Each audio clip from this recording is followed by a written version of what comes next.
Assalamualaikum warahmatullahi wabarakatuh. Mari kita simak video kali ini, konsep ketenaga kerjaan. Selamat datang di Desa Maju Sejahtera, sebuah desa yang sedang berkembang pesat berkat kemajuan teknologi dan pertanian. Di sini, kita akan melihat bagaimana berbagai konsep ketenaga kerjaan tercermin dalam kehidupan sehari-hari. Kita mulai dengan Budi, seorang petani padi. Setiap pagi, Budi pergi ke sawah untuk menanam dan merawat padinya. Budi adalah contoh dari tenaga kerja, karena ia terlibat dalam aktivitas ekonomi yang menghasilkan produk, yaitu padi. Pekerjaan Budi berkontribusi langsung pada perekonomian desa. Di sebelah rumah Budi, kita bertemu Ani, seorang lulusan baru. Ani belum bekerja, tapi ia aktif mencari pekerjaan, mengikuti wawancara, dan melamar posisi yang tersedia. Meskipun Ani belum bekerja, ia termasuk dalam angkatan kerja. Angkatan kerja adalah mereka yang siap dan bersedia bekerja, serta sedang aktif mencari pekerjaan. Selanjutnya, kita lihat Pak Seno, ayah Ani, yang sudah pensiun setelah bertahun-tahun menjadi kepala sekolah. Kini, Pak Seno tidak bekerja dan tidak lagi mencari pekerjaan. Ia termasuk dalam bukan angkatan kerja, yang terdiri dari orang-orang yang sudah tidak terlibat dalam pasar kerja, seperti pensiunan, atau mereka yang memilih untuk tidak bekerja. Di sisi lain, ada Pak Ridwan, seorang tukang kayu yang bekerja di bengkelnya. Pak Ridwan adalah contoh tenaga kerja terdidik, karena pekerjaannya membutuhkan keterampilan khusus yang ia pelajari selama bertahun-tahun. Ia menghasilkan barang, seperti perabotan, yang juga berkontribusi pada ekonomi desa. Terakhir, kita temui Tono, seorang pemuda yang bekerja serabutan. Tono mengerjakan berbagai pekerjaan, seperti membantu di sawah atau di pasar. Tono termasuk tenaga kerja tidak terdidik, karena pekerjaannya tidak memerlukan keterampilan khusus, namun tetap memberikan kontribusi pada kegiatan ekonomi desa. Jadi, di Desa Maju Sejahtera ini, kita bisa melihat bagaimana konsep ketenaga kerjaan terbagi menjadi beberapa kategori: tenaga kerja, angkatan kerja, bukan angkatan kerja, dan berbagai jenis tenaga kerja. Setiap individu, dari Budi, Ani, Pak Seno, Pak Ridwan, hingga Tono, memainkan peran penting dalam perekonomian desa, sesuai dengan status ketenaga kerjaan mereka. Ketenaga kerjaan adalah bagian penting dari aktivitas ekonomi masyarakat. Semoga video ini membantu Anda memahami bagaimana konsep ini tercermin dalam kehidupan sehari-hari.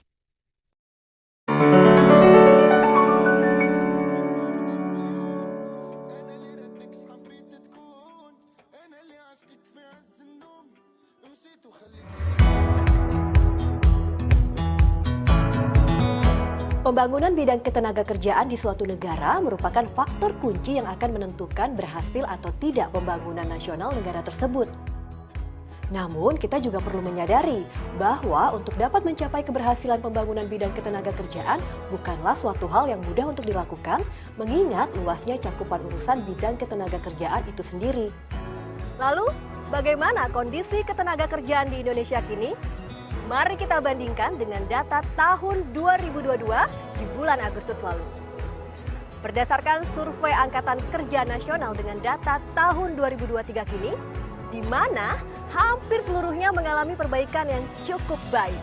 Penduduk usia kerja atau PUK cenderung meningkat seiring bertambahnya jumlah penduduk di Indonesia. Pada Agustus 2023, ada sebanyak 212,59 juta orang telah bekerja, yang berarti naik sebanyak 3,17 juta orang. Sebagian besar penduduk usia kerja merupakan angkatan kerja, yaitu sebanyak 147,71 juta orang, sisanya termasuk bukan angkatan kerja sebanyak 64,88 juta orang. Komposisi angkatan kerja pada Agustus 2023 terdiri dari 139,85 juta orang penduduk yang bekerja dan 7,86 juta orang pengangguran. Artinya, angkatan kerja meningkat sebanyak 3,99 juta orang.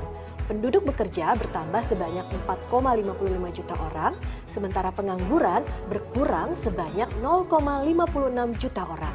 Tingkat pendidikan dapat mengindikasikan kualitas dan produktivitas tenaga kerja.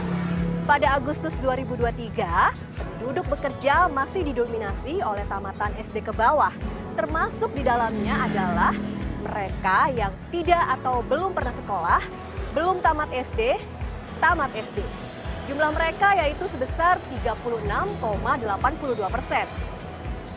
Sementara itu, penduduk bekerja tamatan diploma 1, 2, 3, dan 4, S1, S2, dan S3, ini jumlahnya sebesar yaitu 12,76%.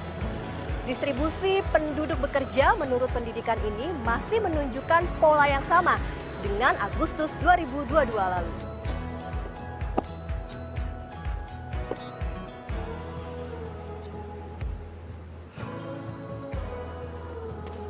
Tingkat pengangguran terbuka atau TPT merupakan indikator yang digunakan untuk mengukur tenaga kerja yang tidak terserap oleh pasar kerja dan menggambarkan kurang termanfaatkannya pasokan tenaga kerja. TPT hasil Sakernas pada Agustus 2023 adalah sebesar 5,32%. Hal ini berarti dari 100 orang angkatan kerja, terdapat sekitar 5 orang penganggur. Sehingga bisa dikatakan TPT mengalami penurunan sebesar 0,54 persen poin dibandingkan dengan Agustus 2022 lalu.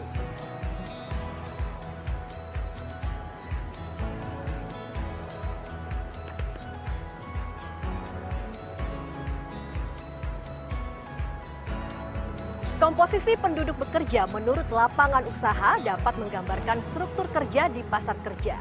Berdasarkan hasil Sakernas Agustus 2023, 3 lapangan pekerjaan yang menyerap tenaga kerja paling banyak adalah pertanian, kehutanan, dan perikanan sebesar 28,21%. Perdagangan besar dan eceran, reparasi dan perawatan mobil dan sepeda motor sebesar 18,99%, serta industri pengolahan sebesar 13,83%.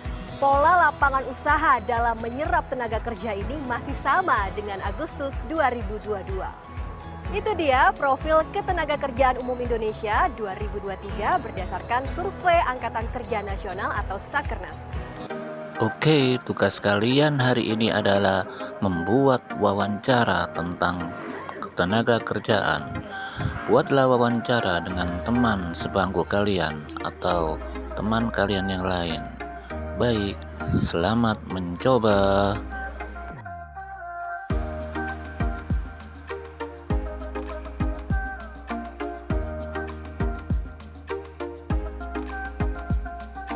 Warahmatullahi wabarakatuh. Salam kebajikan bagi kita semua. Saya Azira Putri Ananta. Hari ini saya akan mewawancarai beberapa orang tentang masalah ketenaga kerjaan yang ada di Indonesia. Langsung saja kita masuk ke topik pertama.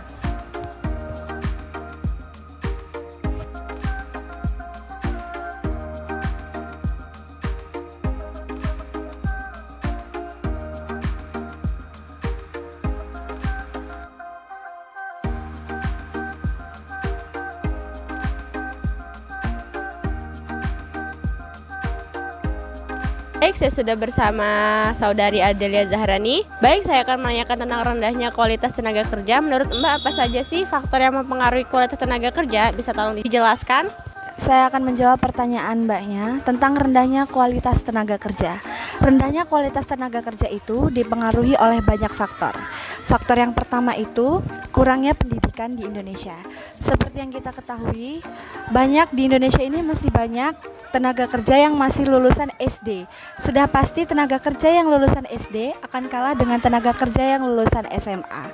Pastinya orang yang lulusan SD susah mencari pekerjaan dan juga kalah ekonominya dan kalah dengan orang yang berlulusan SMA. Orang yang SMA pun akan kalah dengan SMK yang memiliki pengalaman kerja. Faktor yang kedua yaitu kurangnya keterampilan. Keterampilan seseorang harusnya dikembangkan agar dia lebih mudah untuk mencari pekerjaan. Yang ketiga adalah kurangnya pengalaman kerja. Yang sudah saya bicarakan bahwa lulusan SMA akan kalah dengan lulusan SMK yang sudah memiliki pengalaman kerja. Oleh karena itu, SMA itu harus minimal S1. Tapi saya yakin bahwa semua orang mempunyai kemampuan yang berbeda-beda, kemampuan yang bisa dikembangkan untuk mencari kerjanya masing-masing. Saya ucapkan banyak terima kasih atas pendapat dan penjelasannya. Baik, selanjutnya kita akan membahas topik yang kedua tentang jumlah angkatan kerja yang tidak sebanding dengan kesempatan kerja. Baik, terima kasih atas pertanyaannya. Di sini saya akan menjawab, menurut saya, jumlah angkatan kerja yang tidak sebanding dengan kesempatan kerja mengakibatkan tidak semua angkatan kerja dapat diserap oleh lapangan kerja, sehingga mengakibatkan pengangguran. Seperti yang kita ketahui, banyak sekali orang yang ingin melamar kerja namun kekurangan lapangan kerja. Terus, apa yang harus kita lakukan? Padahal kita dapat membuka lapangan kerja sendiri dengan keterampilan yang kita punya.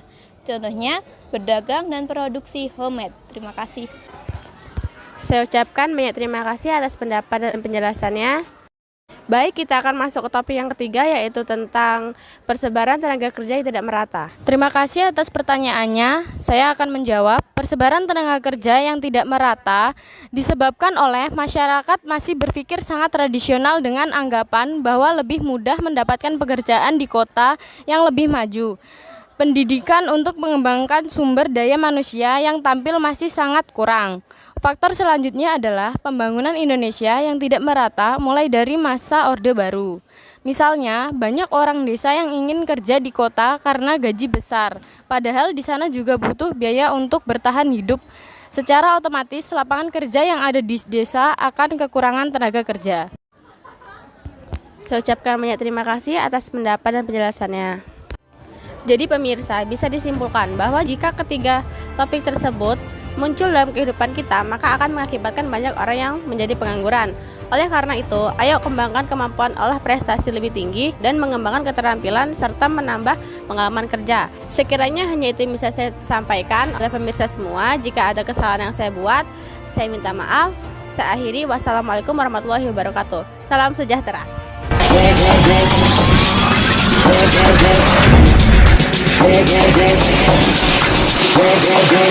Do you like it, boy? I want, what you want, Give it to me, baby, like, what you want, what you want.